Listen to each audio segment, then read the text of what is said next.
Fue asesinado anoche en el aeropuerto de Guayaquil, quien según el Ministerio del Interior era considerado un objetivo criminal priorizado. No tenía boleta de captura ni restricciones para movilizarse. Televistazo reconstruye el violento hecho desde los videos captados en la escena. Los contratos fallidos con Progeni y ATM tuvieron representantes empresariales con nexos familiares y comerciales comunes, cuyas autorizaciones para operar se dieron al más alto nivel de asesoría en el Ministerio de Energía y SELEC. La plaga de jaiba mora por el aumento de la temperatura del mar preocupa a los pescadores de Cojimíes en Manabí. El Observatorio de la Pesca Artesanal analiza si esa plaga anticipa el fenómeno del Niño. El cierre de la primera ronda de la fase de grupos del Mundial pone a Ecuador en una baja ubicación que le complicaría incluso clasificarse dentro de los 8 mejores terceros. Un triunfo ante Curazao con goleada es clave.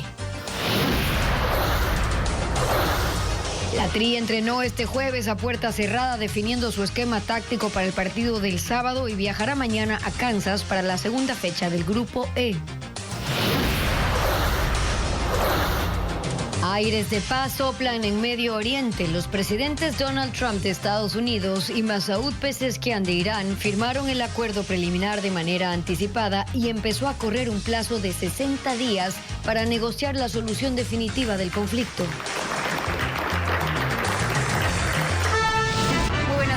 Amigos, iniciamos con la información. Este jueves 18 de junio surgen nuevos detalles de la balacera ocurrida en el aeropuerto de Guayaquil, Pedro. Así es, amigos, ¿qué tal? Las autoridades dijeron que la víctima del ataque acababa de llegar desde Panamá.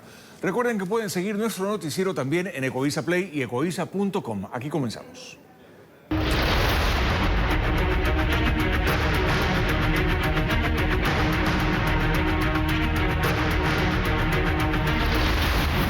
Violencia. Lo que pasó en Guayaquil.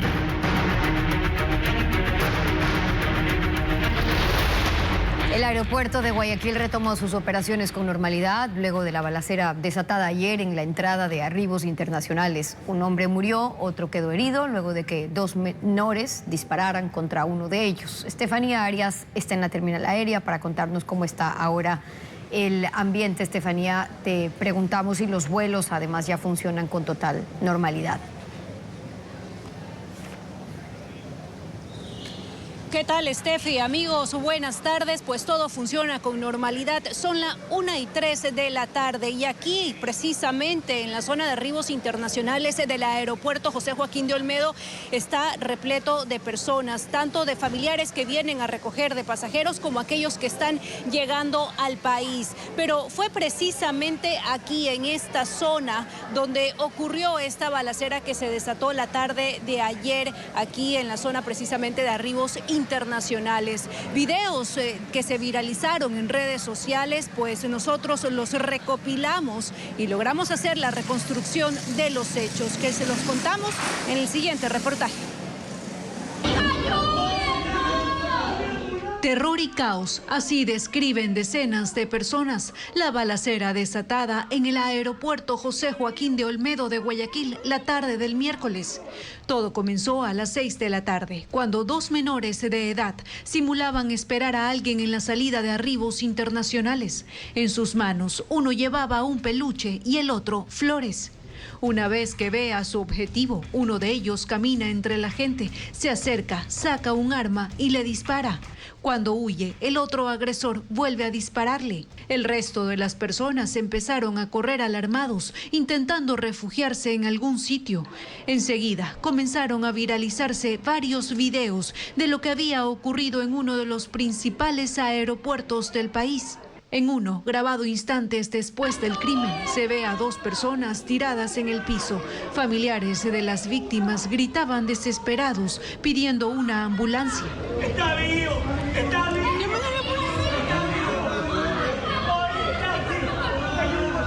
A uno de los heridos lo levantaron en brazos y lo trasladaron a una casa de salud. La otra víctima falleció en el sitio. Era Carlos Alberto Suástegui, cabecilla del grupo criminal Los Águilas en el cantón El Triunfo, considerado objetivo criminal priorizado, según reveló el ministro del Interior. Usuarios también grabaron cómo los sicarios intentaron escapar a pie, pero fueron capturados en la zona del parqueadero inmediatamente. Este hecho también fue traumático para trabajadores y pasajeros que estaban en el interior de la terminal aérea. Ahí va la policía, recién van bajando los policías. Este video muestra la perspectiva de quienes se ocultaron detrás de los mostradores. La actual Miss Universo Ecuador, Nadia Mejía, realizó una transmisión en vivo a partir de las 7:45 de la noche en sus redes, describiendo el pánico que estaban viviendo al no poder salir del aeropuerto porque las autoridades cerraron las puertas y suspendieron los vuelos por motivos de seguridad. La transmisión mostró una gran cantidad de personas que esperaban confundidas en la zona de entrega de equipajes. El aeropuerto no volvió a la normalidad hasta las 20 horas, pues los accesos y el ingreso de personas estuvieron cerrados 2 horas, tiempo que se tomó la policía para recabar indicios y hacer el levantamiento del cuerpo.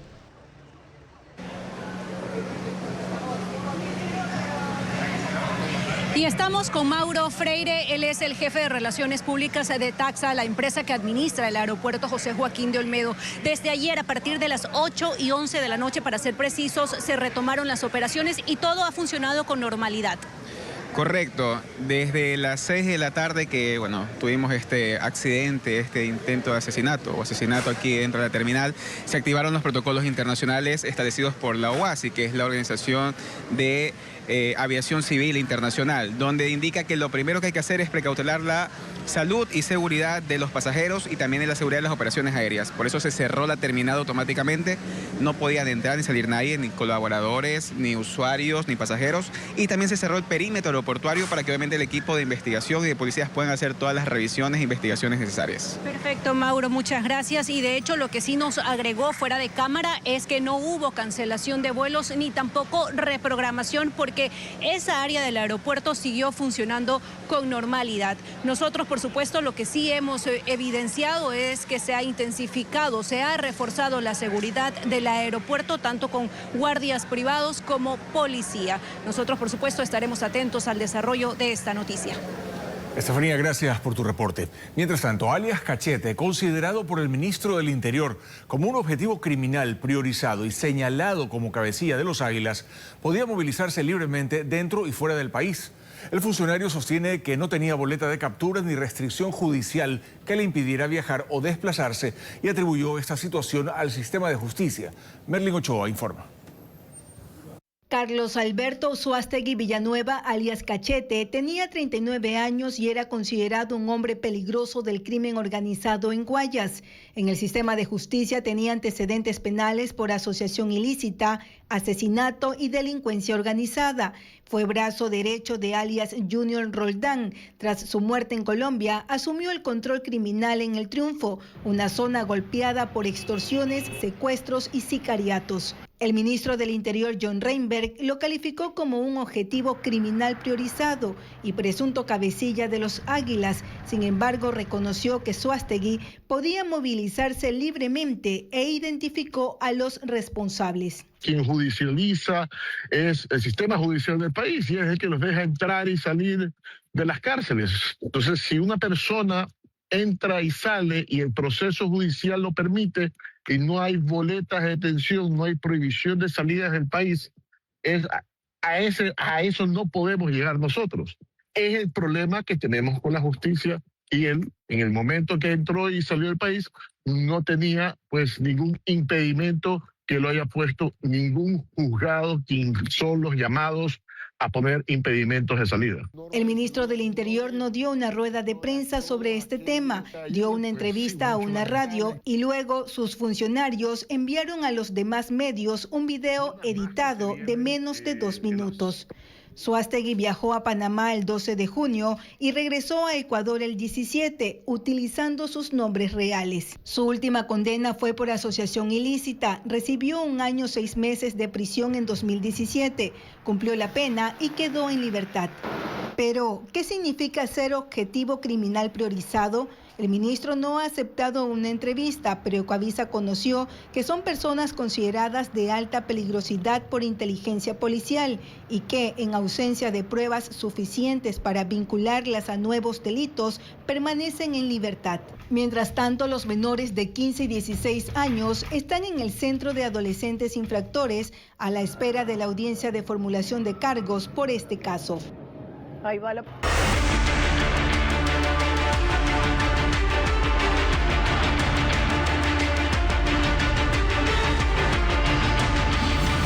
Progen.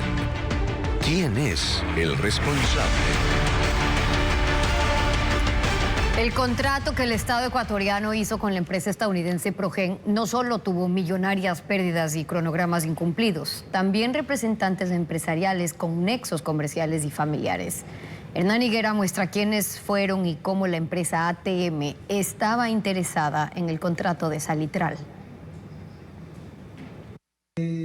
Esta imagen es del 20 de mayo de 2025 y corresponde a una rueda de prensa que dio la lobista de Progen, Carla Saúd, y su esposo José Manrique, principales de Astrobrixa, subcontratista de la firma estadounidense Progen. Llevaban medio año de retraso y el país ya había pasado lo peor de los apagones. Los generadores de Salitral ya estaban colocados, pero el Ecuador todavía no conocía que estos aparatos eran repintados, inservibles y sobrevalorados.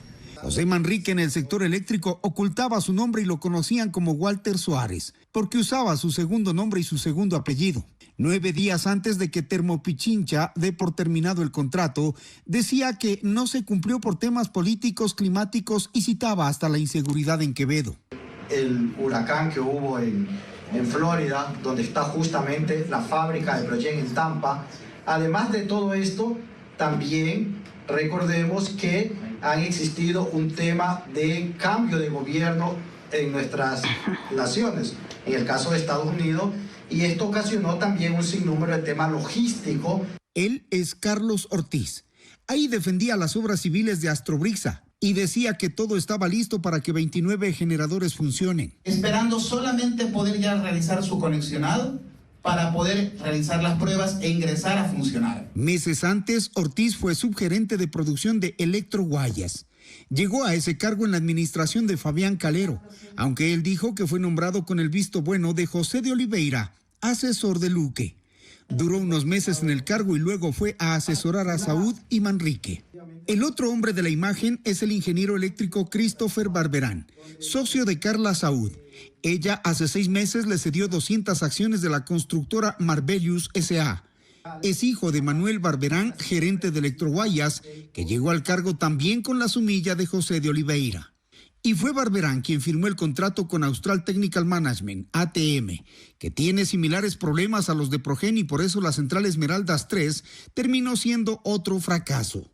Según este correo electrónico de Nicolás Pic, gerente de ATM, dirigido al ministro Luque, a Fabián Calero y a Byron Benalcázar, esa empresa quiso también el contrato de Salitral y entregó para ello una propuesta el 24 de abril del 2024 y después una reunión en el despacho del ministro, pero al final el contrato fue para Progen.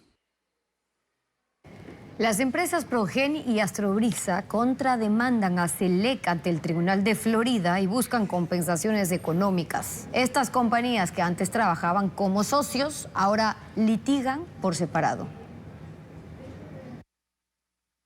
La empresa norteamericana Progen argumenta que la finalización unilateral de los contratos de las centrales Quevedo y Salitral se hizo de forma indebida, sin otorgar los plazos de notificación para subsanar inconvenientes técnicos y también por iniciar una campaña de difamación.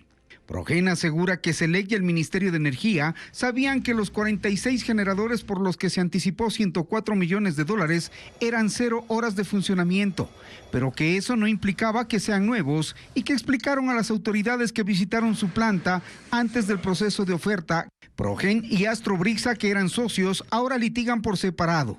Progen acusa a Carla Saúd y José Manrique de Astrobrixa de haber falsificado firmas en documentos que sirvieron para los pliegos de licitación frente a SELEC.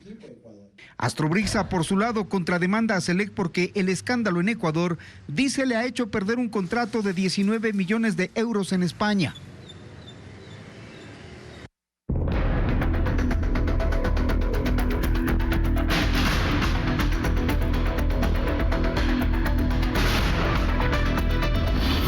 Estados Unidos, Irán. Aires de paz. El acuerdo entre Irán y los Estados Unidos tiene luz verde luego de la sorpresiva firma de los documentos físicos por parte de los presidentes Trump y Pezeshkian. A partir de ahora empiezan a correr los 60 días para la negociación de una paz definitiva que incluya el control y límites estrictos al programa nuclear de la nación islámica. El acuerdo entre Irán y Estados Unidos está en vigor desde la firma que Donald Trump estampó anoche al final de una cena en el Palacio de Versalles en Francia, luego de los actos de la cumbre del G7. Fue un acto inesperado. Trump estaba junto al presidente Emmanuel Macron y el documento lo custodiaba el secretario de Estado Marco Rubio. Esto no fue fácil, dijo Trump. Pudo referirse al proceso negociador en sí o a las concesiones hechas a Irán. Momentos después, desde la capital iraní, se publicaron las imágenes del presidente Masoud Pezeshkian firmando los mismos papeles. Y esta mañana lo hizo el primer ministro pakistaní Shehbaz Sharif en calidad de mediador. Su país se puso al frente de las conversaciones para buscar el fin de la guerra. Se establece desde ahora el cese inmediato y permanente de las operaciones militares en todos los frentes y se inicia el periodo de 60 días, prorrogables por mutuo acuerdo, para una negociación más específica para la paz. Hasta ahora sigue en pie el encuentro previsto para el viernes en Suiza, que será ante todo un acto protocolario y político de lanzamiento de esas conversaciones para un tratado definitivo, que tiene como meta poner límites extremos y mantener el programa nuclear de Irán bajo supervisión internacional, que Irán no tenga armas nucleares y que sus reservas de uranio enriquecido sean destruidas. Rafael Grossi, director del Organismo Internacional de Energía Atómica, señaló que el papel de esa entidad será crucial en cualquier fase de implementación, especialmente en lo que respecta a la verificación de los compromisos nucleares. Israel rechaza el acuerdo de Estados Unidos con Irán. Desde el gobierno de Benjamín Netanyahu, pasando por la oposición y también la sociedad civil, condenan que no se hayan puesto restricciones inmediatas al programa nuclear ni al de misiles, que recién van a ser negociados, y que eso mantiene la amenaza sobre la seguridad israelí, nación que fue sistemáticamente excluida de las conversaciones. Rechazan además que no se haya tomado decisiones sobre las milicias aliadas de Irán, por ejemplo, Hezbollah en Líbano o los rebeldes hutíes en Yemen. El presidente Daniel Noboa firmó este jueves el decreto ejecutivo 424 en el que ratifica un conflicto armado interno en Ecuador y argumenta que hay circunstancias que amenazan la seguridad del Estado y de la ciudadanía. El documento también determina que el Estado recibirá cooperación internacional para temas de seguridad. Añade que los estados que cooperen en estas acciones gozarán de inmunidad. Otro punto destacado es que Noboa concederá indultos, rebajará o conmutará penas a militares, policías y civiles que participen en las operaciones para enfrentar el conflicto armado. Está excluido el delito. ¿Quieres sabotear las elecciones?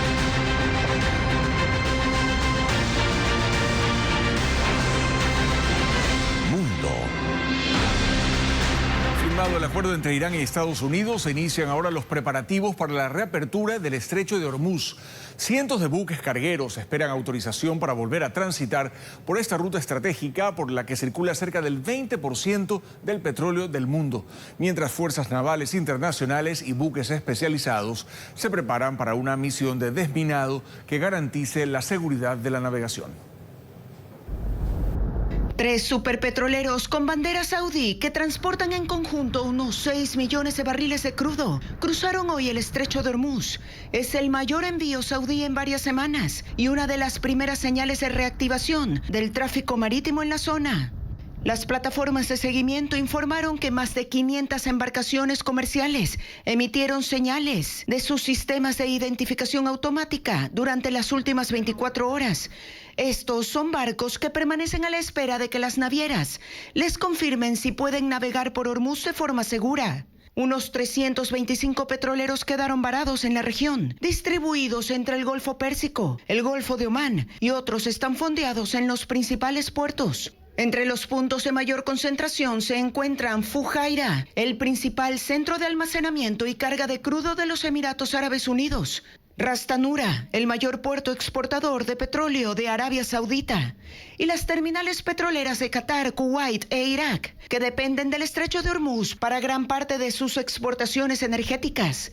Todos estos centros estratégicos fueron atacados o resultaron afectados durante el conflicto con Irán.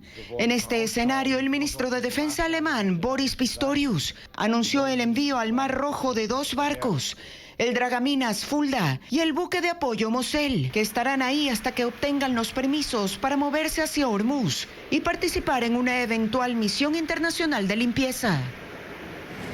La policía de Vietnam rescató a más de 400 gatos que iban a ser sacrificados para el consumo humano. Este operativo desmanteló una red criminal que comercializaba los animales, muchos de ellos robados de sus casas. Merlin González con los detalles. La denuncia por el robo de decenas de mascotas derivó en el desmantelamiento de una red criminal que comercializaba gatos para el consumo humano en Vietnam. Tras semanas de investigación, la policía encontró un parqueadero con centenares de felinos encerrados en jaulas en la ciudad de Ho Chi Minh. La policía y organizaciones protectoras de animales lograron rescatar a más de 400 gatos vivos, la mayoría enfermos o heridos por las malas condiciones de su cautiverio. Los cuerpos de otros 80 estaban en contenedores con hielo. 9 personas fueron detenidas y, según las autoridades, confesaron haber capturado miles de felinos en los últimos 3 años utilizando trampas. Luego los comercializaban en lotes a unos $3 por kilo. 40 de los animales ya han sido reclamados por sus dueños. El resto permanece en custodia de ONGs. En Vietnam, como en muchos países de Asia, el consumo de carne de gatos y perros es legal.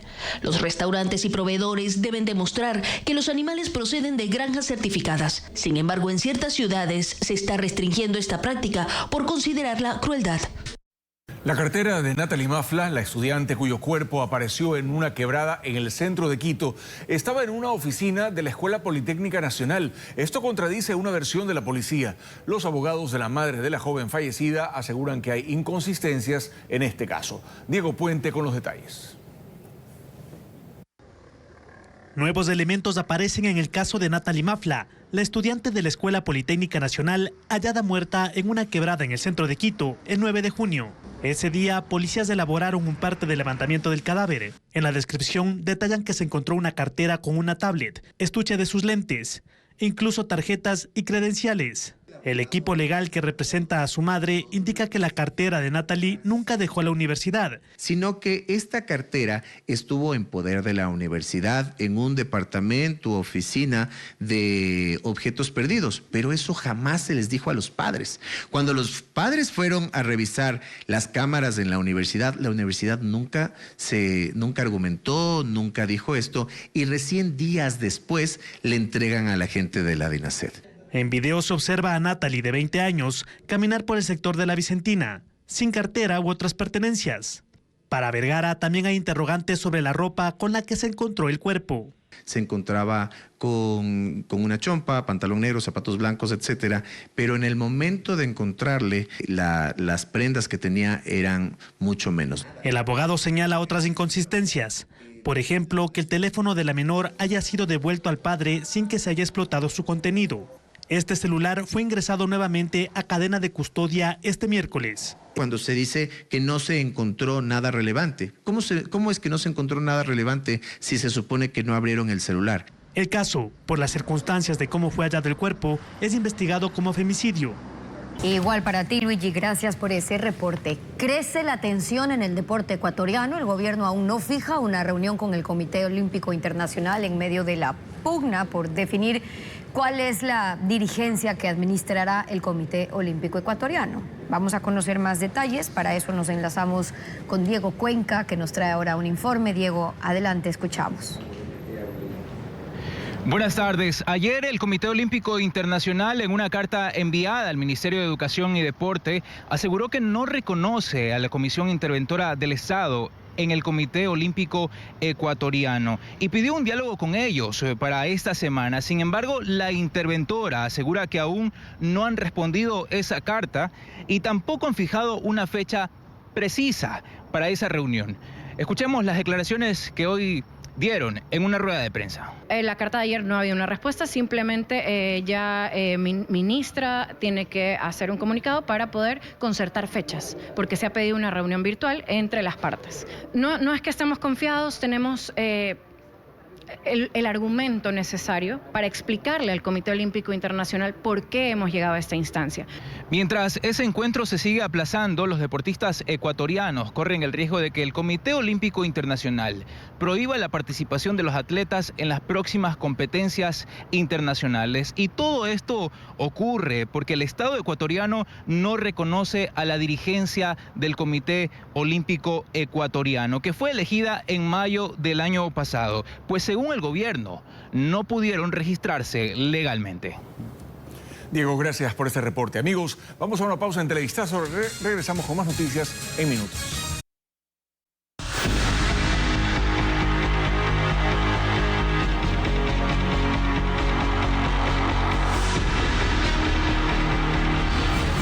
El Niño. Primeros estragos. Los efectos del calentamiento del mar por la cercanía del fenómeno El Niño ya impactan a la pesca artesanal en Manabí. En Cojimíes, pescadores alertan sobre pérdidas económicas, daños a sus redes y una drástica reducción de las capturas debido a la proliferación de la jaiba mora que se asocia al aumento de la temperatura del océano. Los detalles con Carla Delgado.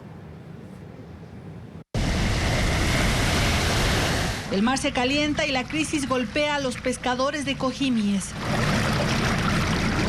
Los pescadores artesanales ya sienten los primeros efectos de un temporal que podría asociarse al fenómeno del Niño por la proliferación masiva de la jaiba mora. Según el Observatorio de la Pesca Artesanal de Isospam, dirigido por la Universidad Politécnica Salesiana, la temperatura del mar en esta zona pasó de 26 a 28 grados centígrados, alterando el ecosistema y afectando directamente la actividad pesquera. Julio Montes de Oca, uno de los pescadores de la zona, asegura que la jaiba mora, que antes aparecía ocasionalmente, lleva cerca de 5 meses afectando de manera continua a los pescadores. Nosotros pescamos el palangre a las 5 millas mar adentro, pero ahora salimos a 20 millas mar adentro y a veces hay pesca como a veces no hay. Día a día la pesca se va escaseando. La jaiba mora rompe redes con sus fuertes tenazas y dificulta la captura de especies comerciales como camarón y peces. Las organizaciones pesqueras señalan que los recursos marinos han disminuido en un 40% en los últimos 5 años por efectos climáticos, mientras que cerca del 90% de los pescadores reportan pérdidas importantes desde que se identificó la aproximación del fenómeno del Niño a las costas ecuatorianas. Hoy nos hemos hallado en la obligación y en la necesidad y en emergencia de movilizar y de trasladar nuestras embarcaciones a otra área, a una área más segura, a una área más alta. El sector solicita políticas públicas permanentes y un fondo de emergencia que les permita enfrentar los impactos del fenómeno del Niño. La Municipal de Quito, que este año celebra 93 años de trayectoria, presentó el concierto Beatles Sinfónico. El espectáculo combinó música en vivo y pantallas gigantes para acercar a la comunidad a los grandes clásicos del rock.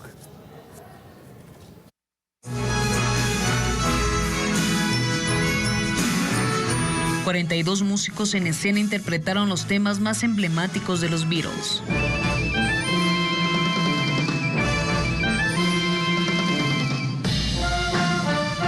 La Banda Municipal de Quito, tradicionalmente reconocida por interpretar música ecuatoriana, ha ampliado su repertorio con propuestas más versátiles. Esta nueva etapa está liderada por su director Cristian Naranjo. De aquí en adelante vamos a tocar salsa, vamos a hacer rock latino, ya estamos empezando con rock también del bueno, del clásico. Con pantallas gigantes e interacción con el público, los asistentes corearon clásicos como Yesterday, Let It Be y Hey Jude.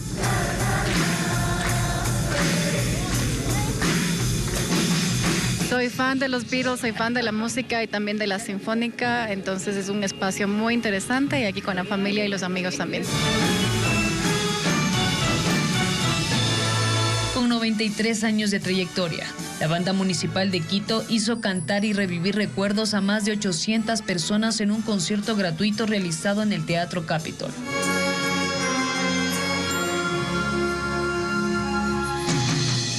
Bien, aquí concluimos esta emisión informativa. Gracias por sintonizarnos. Recuerden que en ecoavisa.com y también en Ecoavisa Play pueden encontrar información relacionada a la preparación de la selección para su partido contra Curazao este sábado. Y no olviden que en nuestras cuentas de redes sociales las noticias se actualizan a toda hora. Televistazo vuelve a las 7 de la noche. Que tengan todos una buena tarde.